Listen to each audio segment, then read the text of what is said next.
हाल ही में शराब फैक्ट्री धार जिले की बदनावर की बोराली को लेकर समस्याग्रस्त ग्रामीणों की आवाज को प्रथम बार खबर मध्य प्रदेश द्वारा बुलंद किया गया था। ग्रामीणों के नेतृत्व में मामले ने अब रफ्तार पकड़ ली है। ग्रामीणों की मांग पर अधिकारी व फैक्ट्री के जिम्मेदार व्यक्ति हरकत में आए। शनिवार को पीड़ित ग्रामीण जनों एवं फैक्ट्री के जवाबदार व्यक्ति को क्षेत्रीय एसडीएम कार्यालय बदनावर में समस्या के निराकरण हेतु बुलाया गया, जहां बैठक में सभी पक्षों ने अपनी अपनी बात रखी। दोनों पक्षों की बातें सुनने के बाद एसडीएम बदनावर ने फैक्ट्री के जवाबदारों से कहा कि फैक्ट्री से प्रभावित होने वाले ग्रामों में फैक्ट्री द्वारा पेयजल की व्यवस्था की जाए, जिस पर फैक्ट्री की ओर से आज से ही पेयजल व्यवस्था का आश्वासन दिया गया। किंतु ग्रामीण जनों का कहना है कि ये प्रयास पूर्व में भी असफल रहा है। ग्रामीण चाहते हैं कि उक्त शराब फैक्ट्री बंद हो, जबकि प्रशासनिक दृष्टिकोण से यह असंभव है। सभी पक्षों ने और क्या कहा, देखिए हमारे बदनावर सहयोगी पवन वैष्णव के साथ। बोराली की शराब फैक्ट्री जो काफ़ी चर्चा में है, इस कारण से है कि वो जहर उगलने का काम कर रही है। ग्राम कठोड़िया बड़ा में वहाँ का जल काफ़ी प्रदूषित हो रहा है, चर्म रोग उत्पन्न हो रहे हैं और पेट से संबंधित अनेक बीमारियां हो रही है, जिसको लेकर वहाँ की जनता शासन प्रशासन के सामने गुहार लगा चुकी है। पूर्व में एसडीएम बदनावर कलेक्टर धार को भी ज्ञापन के माध्यम से अवगत करवा चुकी है। आज यहाँ के ग्रामीणों को बुलाया गया था एसडीएम साहब ने कि यहाँ चर्चा करते हैं और कोई रास्ता निकालते हैं। आइए जानते हैं क्या रहा चर्चा का निष्कर्ष, किस प्रकार से चर्चा हुई, क्या निराकरण हुआ, ग्रामीण संतुष्ट है या असंतुष्ट। तमाम तरह की जानकारी देने के लिए हमारे साथ ग्रामीण मौजूद है। क्या कुछ रहा बैठक में? बैठक में एसडीएम महोदय के समक्ष सभी गए थे और उन्होंने ओसीसी डिस्टिलरी के जीएम और एचआर को भी वहाँ पे बुलाया था। उन्होंने सॉल्यूशन की बात कही थी, बोले कि आप 7.5 लाख रुपए 8 लाख रुपए के समथिंग का जो बजट आएगा उससे आपकी पेयजल व्यवस्था कर देंगे, लेकिन ये हमारे लिए सही नहीं है, क्योंकि बहुत पानी की अति आवश्यकता लगती है। खेती में पानी का बहुत महत्व है और खेती के लिए पानी पर्याप्त कोई 8 लाख रुपए में पानी पीने की व्यवस्था भी सुचारू रूप से नहीं हो सकती है। तो वो इस चक्कर में हमने बोला भी सही एसडीएम महोदय को कि आपसे निवेदन है कि ये हमें मंजूर नहीं है कि पीने योग्य ही पानी हमारे लिए पूर्ति के लिए, हमारे लिए खेती के लिए, इस पानी से हमारी फसलें भी सारी बर्बाद हो रही है, हाइब्रिड वगैरह खेती भी नहीं कर सकते हैं।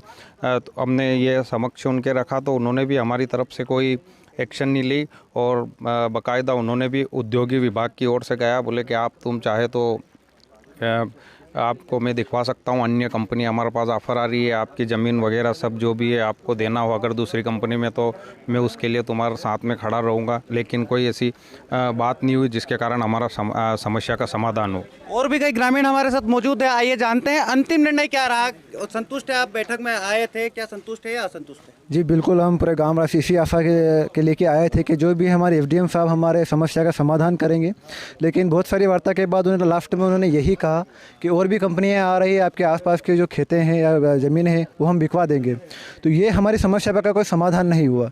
ये तो एक तरह से पहले तो हमारी ज़िंदगी ख़राब हो ही रही थी पानी की पीने से, और भी जो ज़मीनें बिकवा देंगे तो जो हमारा परिवार है, घर बार है, ज़मीन है, वो हम छोड़ के कहाँ जाएंगे। तो ये कोई हमारी समस्या का समाधान नहीं हुआ। जो भी एसडीएम से बात हुई हमें उन्होंने निराश किया है और ये कोई हमारी समस्या का समाधान नहीं है। देखिए ग्रामीण किस तरीके से अपनी व्यथा सुनाने को मजबूर है। वो बता रहे हैं कि किस तरीके से हम बैठक में आए थे और बैठक के बाद कुछ निष्कर्ष नहीं निकला। एक प्रशासनिक अधिकारी के सामने वो आए थे और ग्रामीणों ने चर्चा भी की। ग्रामीण मौजूद है, उनसे जानते हैं हम कि क्या रहा बैठक में, नतीजा क्या रहा और किस प्रकार से संतुष्ट है अथवा असंतुष्ट है। हम अभी तो असंतुष्ट होकर जा रहे हैं यहाँ से, और हम सब किसान हैं और हमारी ज़मीन बिकवाने की बात हुई है। और सबसे पहले तो हमें कॉल करके यहाँ बुलाया गया। हम चाहते तो एसडीएम साहब को हमारे गांव में बुला सकते थे, काफ़ी महिलाएं खड़ी कर देते उनके सामने, जन आक्रोश रैली निकाल देते उनके सामने हम, पर हमने ऐसा नहीं चाहा कि हम संतुष्टि से बात करें और संतुष्टि से हमारी बात को समझे और हमारी समस्या का समाधान निकले। पर उन्होंने हमको यहाँ बुला के डायरेक्टली बोला कि तुम्हारी ज़मीन बिकवा देंगे, तुमको ये शराब फैक्ट्री भी चलाऊँगा और ये तुम्हारी ज़मीन है ये भी बिकवा दूँगा। इसके बाद हमने उनका ताली से अभिवादन करके हम सब लोग बाहर आ गए। आपके आगे कदम क्या होंगे? हमारे आगे कदम हैं, हम भोपाल तक भी जाएंगे और उग्र आंदोलन की तैयारी कर रहे हैं। हम फैक्ट्री के सामने जो 4 लाइन जा रही है उस पर उग्र आंदोलन करेंगे और अगर ज़्यादा हुआ तो हम आत्मदाह करने के लिए भी तैयार हो जाएंगे।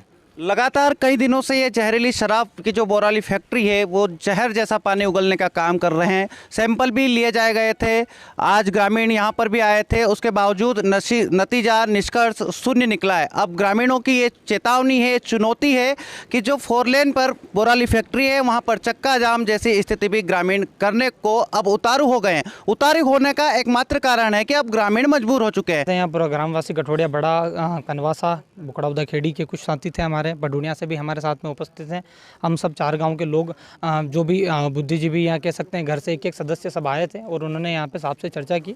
यहाँ पे हमारे सामने बोराली ओएसएस डिस्टिलरी फैक्ट्री के डॉक्टर हमारे जो बजाज साहब हैं उनको भी बिठाया गया था, उनके जीएम को भी बिठाया गया था, लेकिन उन दोनों ने पूरी तरह से अपना पल्ला झाड़ लिया है कि हमारी फैक्ट्री की वजह से प्रदूषित हुआ था लेकिन अब नहीं हो रहा है, हमने टेक्नोलॉजी चेंज कर ली है और जो समस्या आ रही है वो भगवान भी नहीं बता सकता कि कब तक आएगी। मतलब हम सीधे सीधे जो है ख़राब पानी के लिए हमारे जो निजी बोरवेल्स हैं उन पे तो हम पूरी तरह से लाल पानी पे अब निर्भर हो गए हैं। उसके साथ ही अब हम लोगों ने आवाज़ उठाई कि साहब हम लोगों को पानी आप देंगे तो उसका भी कोई डेफिनेट सोर्स नहीं है, आप लोग हमारे लिए बोरवेल खुदवाएंगे, कुआं खुदवाएंगे या कहीं और से 2 किलोमीटर दूर से पाइपलाइन लाएंगे, लेकिन उसमें भी कई सारी चीज़ें होती हैं। पानी की समस्या जब आती है तब हम लोग उस पानी की समस्या से हम खुद हमारे 2 परिवार के 3-4 जनों का भी पानी का हम लोग व्यवस्था नहीं कर पाते, तो वो इतनी ज़्यादा पूरी जनसंख्या 1000 के आसपास रहवासी कठोड़िया बड़ा के हैं और कनवासा में भी यथावत जो है जनसंख्या है, पडूनिया में भी यही है और बुकड़ाउदा खेड़ी में है। वैसे समस्या मुख्य जो है बुकड़ाउदा खेड़ी और कठोड़िया की है, लेकिन इसमें भी ये लोग अगर दूर से कहीं से पानी लाते हैं तो लेकिन इसकी खाना पूर्ति नहीं हो सकती, क्योंकि पानी का मैनेजमेंट एक किसान भाई से ज़्यादा कोई नहीं समझ सकता। पानी के लिए बूंद बूंद के लिए किसान सही प्रलोभन करके उससे खेत में लगाता है। तो और आखिरी में हम लोगों को कहा गया है कि आपकी बोराली की फैक्ट्री के पीछे आपकी सारी ज़मीन लगी हुई है, तो हमारे पास कहीं फैक्ट्री वाले आ रहे हैं, हम उनको दिखा सकते हैं और चाहें तो आपकी ज़मीन हम दिखा सकते हैं, मतलब हमारी ज़मीन का मोल भाव करके और उन्हें बेच दिया बिकवा सकते हैं, ऐसा हमको आश्वासन मिला है। तो उससे हम लोग काफ़ी दुखी हैं, हमारा मन व्यथित है, हम चिंतित हैं। हम अब गुहार लगाते हैं इस मीडिया के माध्यम से माननीय हमारे मंत्री महोदय राजवर्धन सिंह दत्ती गांव से कि वो अपने निजी गृह ग्राम हमारे राजा साहब हमारे गांव में आए और हमारी पीड़ा को समझे और आम जन की इस पीड़ा को समझे। अगले कदम क्या होंगे? अगले कदम सबसे पहले तो माननीय मंत्री महोदय से चर्चा होगी, उसके बाद हम उनके सामने हमारी पूरी बात रखेंगे और प्रशासन से तो हमारा जो है चल रहा है वो चल ही रहा है। हम राजनीतिकरण इस मुद्दे का चाहते नहीं, हम तो सीधा सट एक बात पे चाहते हैं कि बोराली फैक्ट्री बंद हो। किसी भी राजनेता की हमें ज़रूरत नहीं। हाँ, हमारे राजा की राजवर्धन सिंह दत्ती गांव की हमें ज़रूरत है, जो तत्कालीन इंडस्ट्रियल मिनिस्टर है, वो बहुत ठोस कदम उठा सकते हैं। जनसेवा के पास उनके पास एक सुनहरा अवसर है, एक मौका है, तो मैं उनसे विनती करता हूँ कि वो काम कठोड़िया बड़ा में खुद ही आएँ, पधारें और यहाँ पर हमारी समस्याओं को समझे। कलेक्टर महोदय के पास भी हम मंगलवार को जनसुनवाई में जाएंगे और वहाँ पे हम लोग उनसे पूछेंगे कि हमारी बात हम लोगों को एसडीएम महोदय ने ऐसी ऐसी बातें कही हैं और हम लोगों का अब आपके लिए क्या रुझान है। बाकी राजवर्धन सिंह जी से निवेदन करते हैं कि वो आएँ और गांव की पीड़ा को समझे, हमारे साथ चले। हम एक बोरवेल दिखा सकते हैं, यहाँ पर सीधा हम लोगों को दबाया जा रहा है और हमारी बात को सीधा मुद्दे तक उठाने नहीं दी जा रही है। कहता हूँ बैठक तो बेनतीजा रही है हमारी, और सर ने बोला कि पानी की व्यवस्था करवा देंगे, तो पीने के लिए पानी की व्यवस्था तो हम अभी तक कर ही रहे हैं खेतों से लाकर।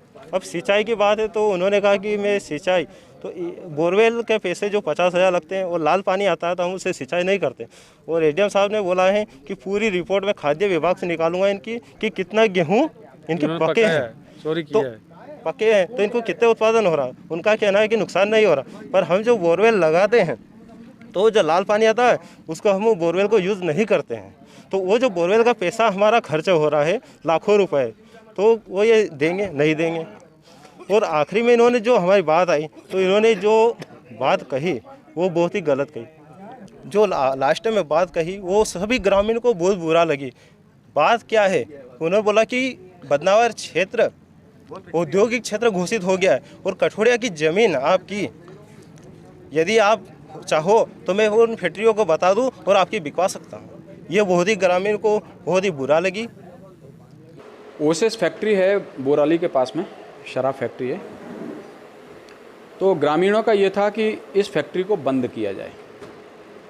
तो सबसे पहला प्रश्न ये था कि भाई इसको बंद क्यों किया जाए, क्या कारण है। तो उनका ये कहना था कि इस फैक्ट्री के जो प्रदूषण हो रहा है उससे हमारे यहाँ लाल पानी आ रहा है नीचे। तो इसी मुद्दे को लेकर बैठक रखी गई थी, जिसमें मैंने जांच भी कराई थी। पीएचई इनको एग्जीक्यूटिव इंजीनियर और ये सभी लोग गए थे और फैक्ट्री के जो जीएम हैं उनको भी बुलाया था, ग्रामीण भी सभी लोगों को बुलाया था। इसको सबको समझा कि मैटर क्या है। जो फैक्ट्री वालों ने बताया कि 2002 में फैक्ट्री लगी थी, और 2006 तक मोलेसिस से फैक्ट्री चलती थी जो शराब बनती थी, और उसके बाद ग्रेन से शराब बनने लगी है। और जो प्रदूषण उस समय मोलेसिस से होता था 2006 तक, वो अभी ज़मीन के नीचे कहीं ना कहीं व्याप्त है। और जब पानी गिरता है ऊपर से और वो रिस के जब नीचे जाता है, तो उसके कारण कभी कभी हैंडपंप में वो लाल पानी आ रहा है। आज की पोजीशन इन लोगों से जो पूछी, तो क्या है कि इनका ये कहना था कि प्रदूषण विभाग हर 3 महीने में हमारी जांच करता है। हमने अभी नई टेक्नोलॉजी से पूरी मशीनें लगाई हुई हैं 2006 से, और आज की स्थिति में किसी प्रकार का प्रदूषण नहीं हो रहा है। जो निराकरण है वो स्वच्छ पानी का है। और फिर उनका कहना था कि भाई खेती के पानी का क्या होगा। तो खेती के पानी, आज जो 20 साल से फैक्ट्री लगी हुई है, और आज भी इनकी खेती में अच्छा प्रोडक्शन है, जो हम सभी लोग देख सकते हैं उसको। हर साल ये गेहूं बेच रहे हैं, SADO से हमने जांच भी उसकी मंगाई है। लेकिन उनका एक प्रश्न ये था कि भाई इतने गांव वालों से पूछ रहे थे वो कि इतने पैसे में तुम्हारा काम चल जाएगा, तो गांव वालों ने नहीं। तो मुझे कहीं ना कहीं ऐसा लग रहा है कि जो इनकी बातों से कि गांव के लिए कुछ पैसा मांग रहे हैं या क्या है, क्या चीज़ है। भाई अंतिम निराकरण के लिए हम लोग बैठे यहाँ पर, तो ये कह के चलेगा कि ये हमको नहीं चाहिए। उनका केवल और केवल एक ही मुद्दा है कि इस फैक्ट्री को बंद किया जाए। अब ये फैक्ट्री बंद होना या नहीं होना, ये ऊपर लेवल की बात है। हम फैक्ट्री को बंद नहीं कर सकते। आज 1000 आदमी वहाँ काम कर रहा है, इनके गांव के भी कई लोग वहाँ रोज़गार पा रहे हैं। 1000 व्यक्तियों के साथ में घर में करीब 4 लोग भी माने तो 5000 आदमी पल रहा है उससे। और हम गवर्नमेंट चाहती है कि निवेश आए, और ऐसे में हम फैक्ट्रियों को बंद करने लगें, तो ये कोई मुद्दा नहीं है। मुद्दा अंतिम निराकरण का है, वो अंतिम निराकरण के लिए तैयार नहीं है, इसलिए आक्रोशित हो। डिस्टिलरीज लिमिटेड बोराली के वाइस प्रेसिडेंट हमारे साथ हैं। हम जानते हैं कि क्या कारण है जिससे ग्रामीण अभी भी फिलहाल असंतुष्ट है और कोई निराकरण निकल पाया है। क्या सर, क्या प्रोसेस है? प्रोसेस जो आज की अभी बैठक जो SDM साहब की महोदय की अध्यक्षता में अभी हो रही थी ग्रामीणों के साथ और हम लोगों के साथ, तो हमारा भी और SDM साहब का भी प्रयास ये था कि जो समस्या है उसका निराकरण किया जाए, उसका समाधान किया जाए। आज की तुरंत की समस्या ये है कि पानी जो पीने का है उसमें जो बोरवेल में 2-4 में जो रंग आया है, तो उसके कारण पानी पीने के पानी की समस्या, जिसके लिए साहब के द्वारा भी PHE विभाग से एक एस्टीमेट कराया गया था कि गांव वालों को कैसे स्वच्छ जल प्रदान किया जाए। और इसके लिए जैसा कि साहब ने कहा था और हम लोगों ने भी सहमति जताई थी कि गांव वालों को स्वच्छ जल पीने के लिए उपलब्ध कराने के लिए व्यवस्था में जो भी धनराशि खर्च होगी, वो चाहे 2 लाख हो चाहे 20 लाख हो, वो जो है फैक्ट्री खर्च करेगी। और उसके लिए जो प्रस्ताव होगा PHE विभाग का, उस तरह से पाइपलाइन डालने का, टंकी बनाने का, वो सारे कार्य हम लोग करेंगे। हम लोगों ने यहाँ तक भी प्रस्ताव दिया था कि इस पाइपलाइन डालने और टंकी बनाने का जो भी है, इसमें 2-4 दिन का जो समय लग सकता है, हो सकता है सप्ताह भर का भी समय लग जाए, लेकिन हम तत्काल व्यवस्था के रूप में तुरंत हम आज से ही टैंकर से पानी भिजवाना शुरू कर देंगे, जिससे कि तुरंत से पानी मिलना शुरू हो जाए। और उसके बाद में ये व्यवस्था पूरी हो जाने पे हर घर में नल से जल, जो सरकार का भी एक अभियान है, उसके तहत पानी उपलब्ध कराया जाए। लेकिन ग्रामीण जो है, ऐसा लगता था कि शायद वास्तविक समस्या से वो भटक रहे थे, वो वास्तविक समस्या के निराकरण में इंटरेस्टेड ज़्यादा नहीं थे, और वो सिर्फ एक अड़े हुए थे कि आप फैक्ट्री को बंद कर दिया जाए। तो इस तरह से इसीलिए ये बैठक बेनतीजा रही, क्योंकि वो वास्तविक जो समस्या है उसके समाधान के लिए तैयार नहीं थे। उस समाधान के जो भी विकल्प हैं वो सारे खुले हुए थे, और उन सब पर हम लोग सहमत थे कि हम पीने के पानी की जो भी व्यवस्था हो सकती है, जैसे भी उसमें जितना भी पैसा लगे, उसमें कोई ये नहीं कहा गया था कि कोई 2 लाख खर्च करेंगे या 20 खर्च करेंगे। उस व्यवस्था का एस्टीमेट करके PHE विभाग द्वारा जो व्यवस्था कराई जाएगी, उसमें जो भी पैसा लगेगा वो खर्च करने के लिए फैक्ट्री तैयार है। विगत वर्षों में भी जो है, जब भी कभी पीने के पानी की व्यवस्था के रूप में फैक्ट्री ने आसपास के गाँव के लिए बहुत सारे काम किए हैं। ग्राम बुकड़ावदा खेड़ी में भी पाइपलाइन डाली हुई है, वहाँ भी टंकी से पानी पहुँचाया जा रहा है। तो वैसे भी फैक्ट्री की एक सामाजिक दायित्व भी है कि उसके आसपास के जो रहवासी हैं उनको ये मूलभूत सुविधाएं उपलब्ध कराने के लिए बराबर कुछ ना कुछ करती रहे, और हम लोग करते रहते हैं और इसके लिए सदैव तत्पर रहते हैं। इसके लिए कभी फैक्ट्री पीछे नहीं रहती है। सर, ग्रामीणों का आरोप है कि फैक्ट्री के द्वारा कई फुट नीचे बोरवेल लगा दिए गए, जिससे कि पानी प्रदूषित हो रहा है। ऐसा क्यों कुछ होता है? ऐसे कोई प्रोसेस है क्या फैक्ट्री के अंदर? फैक्ट्री के अंदर जो है ऐसा कोई प्रोसेस नहीं है। सन 2008 से फैक्ट्री का पूरा उत्पादन अनाज आधारित है। कच्चे माल के रूप में हम अनाज जैसे चावल, बाजरा, मक्का, ज्वार आदि यूज़ करते हैं और इसमें कोई प्रदूषणकारी पानी नहीं निकलता। इसका जो भी अवशेष निकलता है उसको हम प्रोसेस करके उसके लिए पूरा कंपनी में सिस्टम लगाया हुआ है।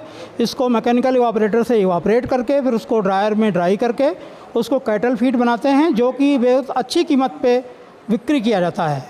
वो मुफ्त में भी नहीं देते हम लोग, बिक्री की होता है और उसकी एक अच्छी वैल्यू है जिससे कि धन की प्राप्ति होती है और इससे निकलने वाला कोई भी ऐसा पदार्थ नहीं होता जिससे कि कोई हानि हो जाए। और फैक्ट्री में पूरी तरह ये जीरो डिस्चार्ज प्रणाली पर आधारित है, जो आज की जो लेटेस्ट अवेलेबल टेक्नोलॉजी है जिसको जीरो डिस्चार्ज प्रणाली बोलते हैं। उसके तहत क्या है कि जो भी निकलने वाला अवशेष है उसको रिसाइकिल करके उसका जो वैल्यूएबल चीज़ है वो बेच दी जाती है। जो निकला हुआ पानी है उसको शोधित करके फिर से प्रोसेस में इस्तेमाल किया जाता है, जिससे कि प्रोसेस में लगने वाला पानी भी हमारा बहुत कम लगता है और कोई प्रदूषण भी नहीं होता है।